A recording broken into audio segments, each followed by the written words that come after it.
It is lorries, armored vehicles to move the materials, because if we move them regularly without armored vehicles, then any terrorist can shoot, one bullet which will make disaster.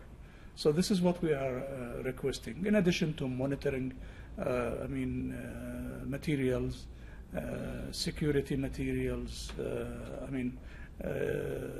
equipment that is needed for uplifting and loading and so on and so forth. This is what we are asking for. Many people will be uncomfortable with the Syrian government asking for this kind of military equipment.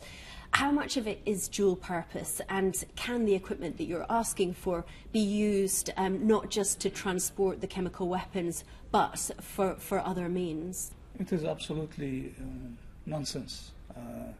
What we have asked for is a list of equipments that will help Syria deliver, implement the decisions of the Executive Council, and move ahead within the time frame of moving outside Syria the chemical materials.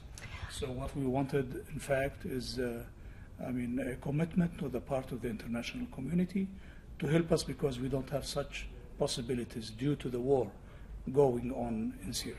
We know that the plan, as it stands, is to transport the chemicals out of the country via the port at Latakia, but there are problems on the road between Damascus and Homs. How confident can you be that these chemicals, the chemical weapons, can be transported safely and securely out of Syria? In fact, what we demanded is that this should be taken into consideration.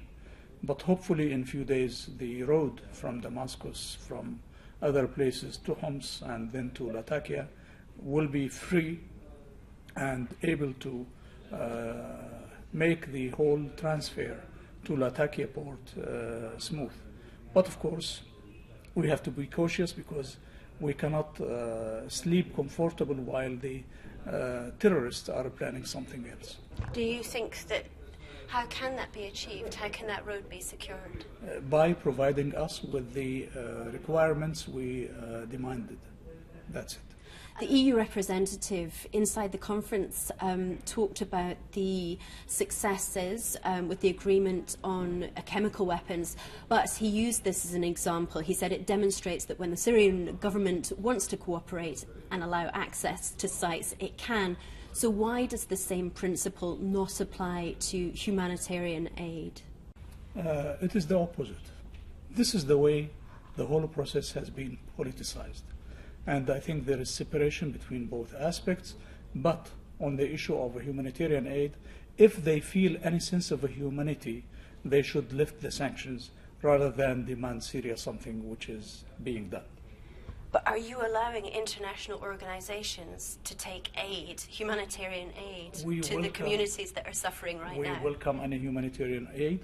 We are cooperating fully with the United Nations organizations in Syria and other non-governmental international organizations, and we are open for any discussion on any problems that may not allow this humanitarian aid to go to those who deserve it, but not to terrorist groups as some countries want.